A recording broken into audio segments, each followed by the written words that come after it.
name is Tom Engler. I'm Deputy Director of the Center for Partnerships with companies and other organizations here. Appreciate y'all coming out. This is a really exciting day for us.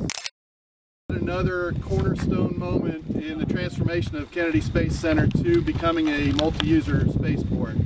As I'm sure you've all recognized over the last couple of years with the various partnerships we have with Space Florida, with SpaceX, companies like Pars Systems and Craig Technologies. We've done a lot to take KSC and move it from being a single-user, government-only institution to being one that supports both government and commercial space flight, which is really the ultimate goal of all of what we're doing here. We want to support the exciting things like Moon Express, the commercial innovation that comes from that, as well as the Space Launch System. So when you look at the landscape of Kennedy Space Center, it has transformed significantly in the last 4 years since the end of the shuttle program. You look at Pad B, it's undergone significant change, getting ready to support Space Launch System. Pad A is undergoing change right now with SpaceX, changing it over to launch their Falcon 9 and Falcon Heavy vehicles. And then out here, you see the lunar lander field that was developed for Morpheus, which is now becoming an exciting new location for commercial companies and other folks to use, like Moon Express. So as this all moves forward, we're able to take advantage of the 50 years of spaceflight experience we have here at Kennedy Space Center, base it on all of the exciting things that we've done, and look forward to the future with respect to the new and up-and-coming things, both government and commercial, that we're doing here. So again, exciting times for us here at Kennedy Space Center. A lot of things going on, and to that end, I'll go ahead and introduce Greg Chavers, who is the NASA Lander Technologies Project Manager, who's been forefront at the Moon Express. Yeah, I'm Greg Chavers.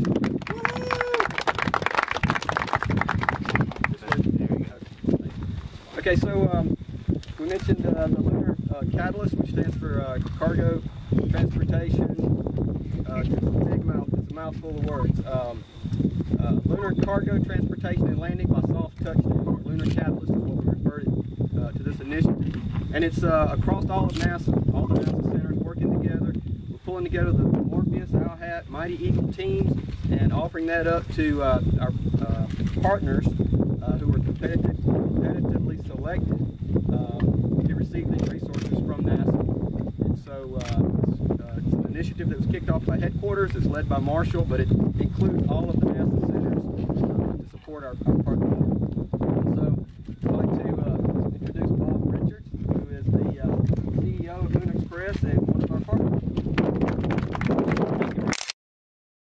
Bob Richards, founder and CEO of Moon Express, orphan of Apollo.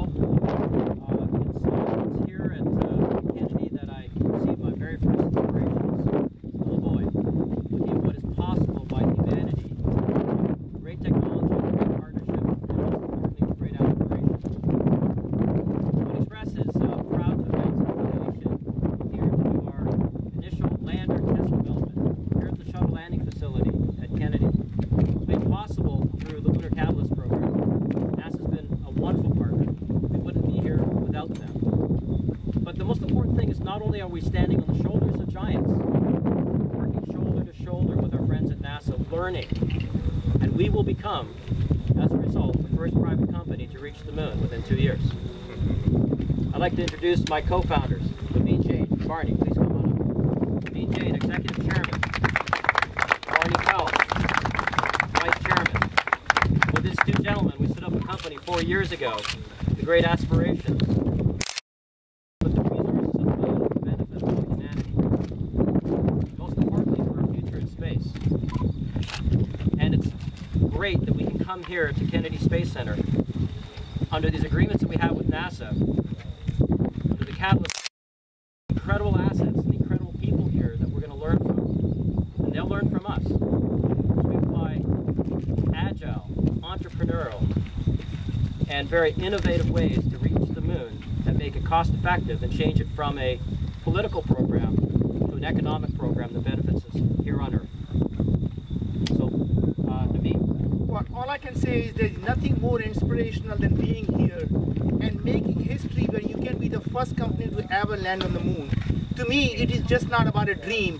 It is going to become a reality. And time has come when we can do what never was possible before. So here we are, working with NASA, and essentially in some sense, NASA will never ever give up on the moon. All it's doing is essentially partnering with companies like Moon Express to make that a reality. And we're so proud to be partnered with NASA. Barney.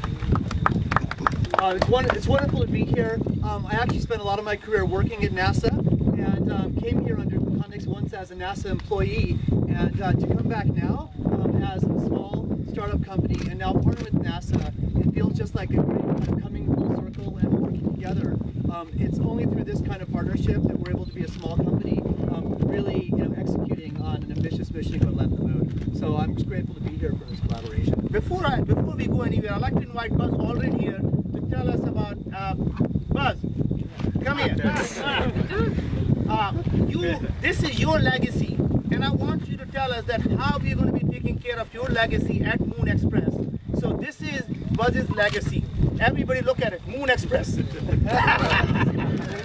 Yes. Mars guy. Mars. So this is the guy, if he looks at his legacy, it's no longer anything but Moon Express. A captain like Aldrin, and we do have one. So the moon is rising in Florida.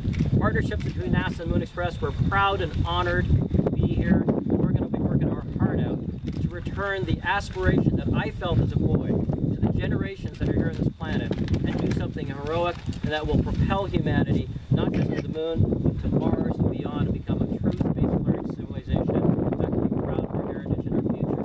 We're happy to take some questions, a few questions, and then I think we're going to be seeing the hazard field and then up to the facilities where we're operating at the hangar beside the Morpheus NASA team, and our NASA engineers are working building our own vehicle that very shortly we'll be doing as a very first test in the field behind us.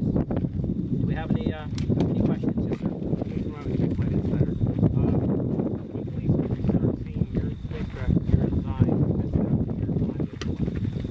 By the end of the month. Less than a month. Yes.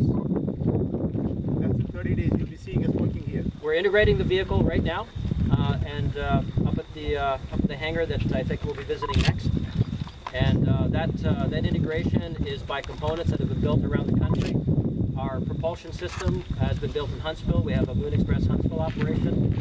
We built our propulsion team around Tim Pickett's, who's our chief propulsion engineer. And Tim is a legacy, and we have 20 people from Huntsville that have come down. They brought their propulsion system with us.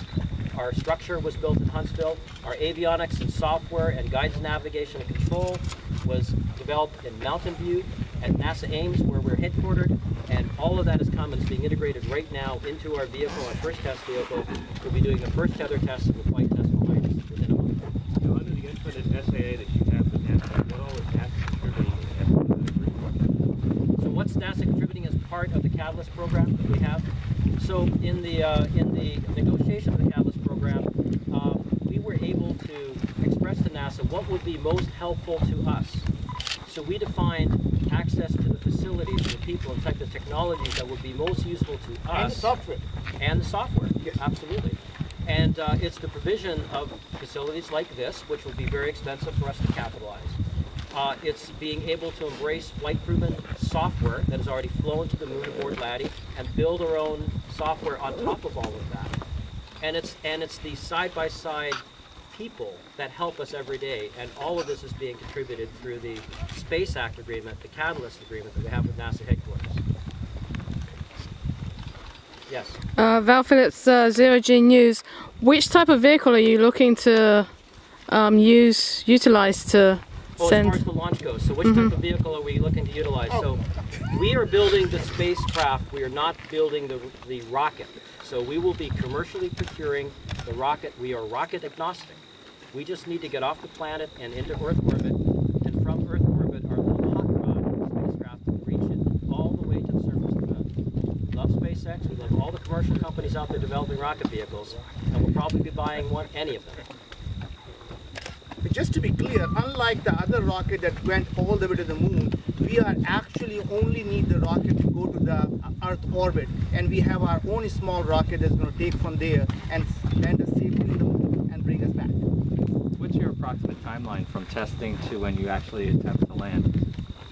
So I think I'd like to use an example. About 6 months ago, we started with no rocket engines. We now have rocket engines. So we have a very, very rapid development.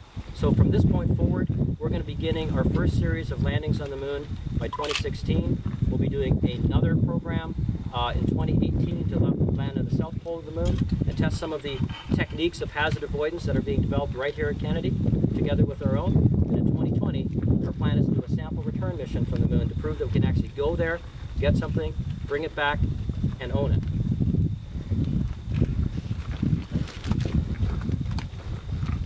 Other questions? Any stage, like on the rocket side, can you get that insured, from SpaceX that we're using? We have one of the questions from our friend is can we insure what we're doing? And that's a very important part of the insuring the risk for our investors. The answer is yes. And we resemble a launch just like a satellite launch, where we will be insuring launch, transition, and very many modes of operation until we get to the moon under regular insurance policies. So if something happens, and we've learned last week, this space is very hard, and there is no room for any arrogance in space development business. So luckily, there are commercial insurance policies that we can take advantage of that will help mitigate some of the risks if something happens. So we can try it again. We're working with robots, everyone. So these are robots that don't sue you yet. Well, the robots are actually very good. They take the heat really well. They tend to be okay when they get a little roughed up here and there. I think it depends on who's agnostic to rocket. There you go. Any more questions? Yeah, Bob, this would be a great time to facilitate ourselves over to see the robot, and then we'll ask more questions when we get to the work area. Beautiful. Thank you, everyone. I guess that's the signal that let's go over and see. Robot is designed to mine regolith and extract the resources from the regolith. And it's also a new way of digging because the reaction force is very low on the moon and on Mars because of the reduced gravity. When you have no reaction force, you need to come up with new ways of digging. So this is a digging machine like you've never seen before. On the drum. So this is a very robust machine. It's designed to tolerate failure. And then once it's outside of the trench that it's dug,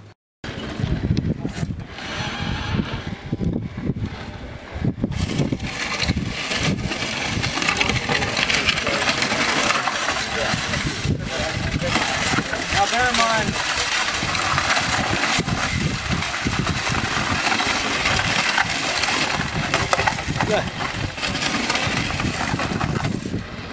bear in mind this is not what the moon or Mars looks like. So just to clarify, we're going to be good with the images with our beautiful faces. I don't know about that part. We're equipment we're standing on and outside, but once we actually look towards the hangar and where the vehicle's being constructed, cameras down, okay? Audio only. So welcome to the segment of Moon Express where we are, as we talked about, shoulder to shoulder with NASA and the Morpheus development, learning from our friends next door and building our own vehicle here. What I'm standing on is the service trailer, which is going to service our vehicle when it goes out to the hazard field that we're just at and does its test flights. And this shiny new test trailer is the size that we need for our little spacecraft. The trailer behind you is what serviced the space shuttle. One of two. One of two. One of two, times two, okay? So this trailer was designed by our young engineer, Justin. And can you tell us a little bit about what happens here? Yeah, this is our GSC equipment, and it carries the propellant out to the pad, and we load the propellant. We have a fire suppression system, and we also load the high pressure gas. And this right here is for detanking. The large 1,000-gallon is for fire suppression and dilution. As you can see, our fire hose right here. So safety first. That's it. Perfect. The point I wanted to accentuate is that we are using hydrogen peroxide as a fuel for our vehicle. Hydrogen peroxide, H2O2, kind of oxygen-infused water, right? Hot water is H2O. So it's a very green rocket fuel. It's the same type of hydrogen peroxide you can buy in the drugstore, except I wouldn't put our hydrogen peroxide on your hair to bleach it. That drugstore stuff is about 3% solution. Ours is like 90%, and your hair really would be on fire. It would be on fire. Running around, exactly. Definitely exactly. be on fire. Completely on fire. One of the things we love about hydrogen peroxide is that it's even though it's a rocket fuel, it's relatively safe to work with, and if there's a spill, even though you have to be careful, you don't want to touch it. If there's a spill, you wash it down with a hose, right? It's not toxic like, let's say, a hydrazine, which is a typical fuel for a spacecraft. So our spacecraft is designed to be very green. It's got basically a steam engine, because the hydrogen peroxide decomposes into high temperature steam that comes out as a rocket exhaust. We're also powered by solar energy, so it's kind of a very green vehicle. So we're very proud of that. But the most important part of the hydrogen peroxide and the water story is that we're living off the, we're preparing to live off the land on the moon, because there's water on the moon. One day we'll learn how to use the water on the moon to make the rocket fuel that we need to make the economics of all the resources on the moon viable. Okay? Any questions before we turn our attention to the vehicle? All right, let me hand it over to Andy. Okay. All right. Operations of the vehicle as we're going to go through a whole series of landing tests. So what you'll see on the vehicle in there is an avionics box. You don't really see the software. All of that stuff is actual flight-like hardware. The geometry of the vehicle is almost exactly the same as the vehicle we're actually going to fly into space. And so that's the first set of tests where we'll hover the vehicle, we'll move it around a little bit and capture the terrestrial milestone prizes. In the second series of tests, we're going to take the same vehicle that you see over there, and we're actually going to start using the peroxide thrusters that we're going to be using on the flight-like system. We're going to add the star tracker and some of the navigations from the actual flight-like vehicle, and that series of tests is going to be early next year. The following series of tests, which will be middle of next year, we're actually going to introduce the toroidal tank. And if you've seen a picture of our vehicle, you notice that it's got a tank which is basically shaped like a donut. Okay, we call it, it's a fancy engineering term, we call it a toroid. That structure allows us to package the vehicle into something that's very compact with a lot of propellant. We need a lot of propellant to get to the moon. Why do we want to be compact?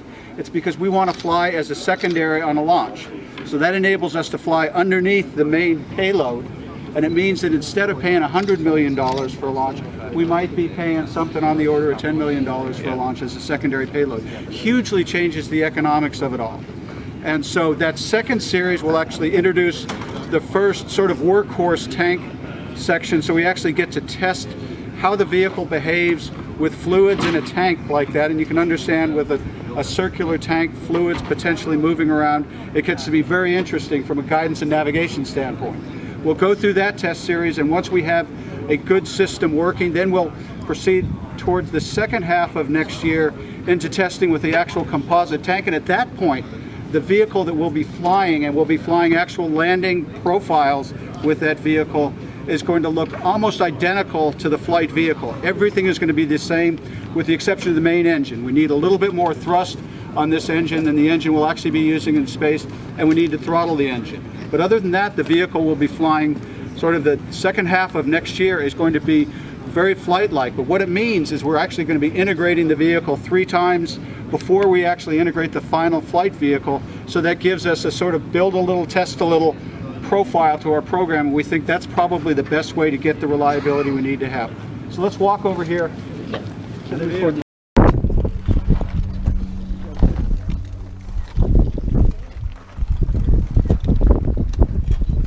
Okay guys, I'd like to introduce you to Rob Mueller. Rob is a senior technologist at our Surface Systems office, and he's going to discuss a little bit today about Razor. Good afternoon, everybody. Thanks for coming to Kennedy Space Center. I want to point something out over here. This is a landing pad, and you can see it's seen some action. So when these rocket engines interact with the surface, then they need a landing pad. And so this is an excavation robot, and it's very small because it's designed to go on a precursor mission. You send the robots up on a precursor mission, and they prepare the site, and they gather the regolith. And they gather the regolith because the resources are in the regolith. And so with several of these small machines which go to the moon or Mars on a small lander, we can actually do remote operations before the astronauts get there and prepare the way for the astronauts. So this is a mining robot. It's designed to mine regolith and extract the resources from the regolith.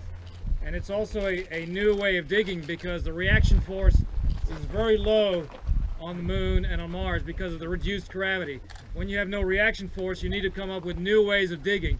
So this is a digging machine like you've never seen before because it uses bucket drums with small scoops and they counter-rotate. AJ, can we have a little demo? Show you how.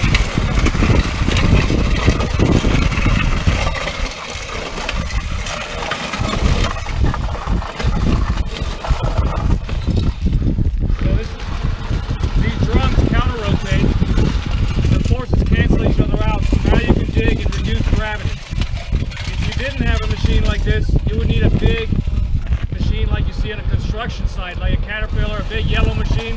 That's what you would need to get the reaction force. But because the drums forces are counteracting each other, it can dig.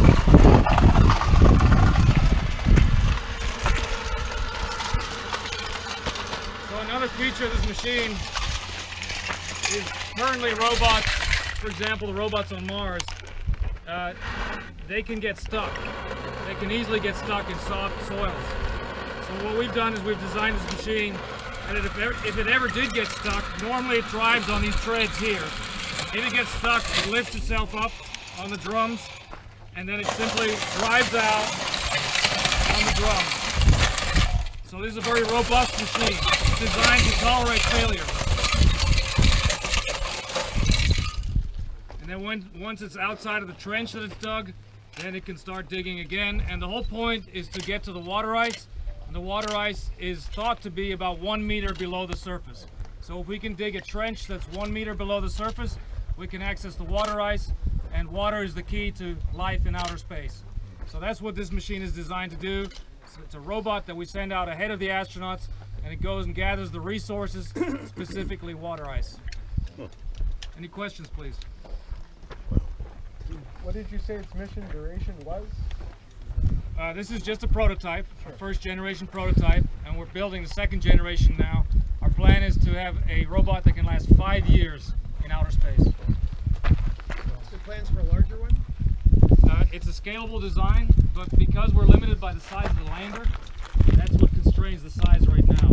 So we built this for a Phoenix class mission lander, which is about the same as the lander that landed on the Phoenix mission on the moon. And right now landers are very small, so we have to build small machines. When we get bigger landers, we can build bigger machines. So that's the whole point of this, is to keep it small. If we need more excavation capability, we'll send several of these and they'll operate in a swarm. Yes? Can you give us an idea of the cost of one of these and how much that would be different as opposed to a real life version of the flight of either the Moon or Mars? Okay, good question. We worked on this, a team of about 5 people for 2 years. That's a ballpark of the cost. I can't give you an exact number, but you can do the math. And so it's relatively inexpensive because it doesn't have all the flight qualified components on it. But then as you get closer to flight, you use better components, more expensive components, and the price will increase. I would say it's going to be several million, but not in the single digits million, not more than that. It's going to be cost effective primarily because it's so small. And also, as you know, the technologies are constantly advancing, and with Moore's law, and we're getting better technology every day. In terms of the swarms, can you give us a rough estimate of how many of these swarms would be, how many robots would be in these swarms? Yeah, to create 10 tons of oxygen on the moon for returning, so you make the oxygen, and each return journey uses about 4 tons of liquid oxygen. So if you had 2 return flights per year, and then you had 2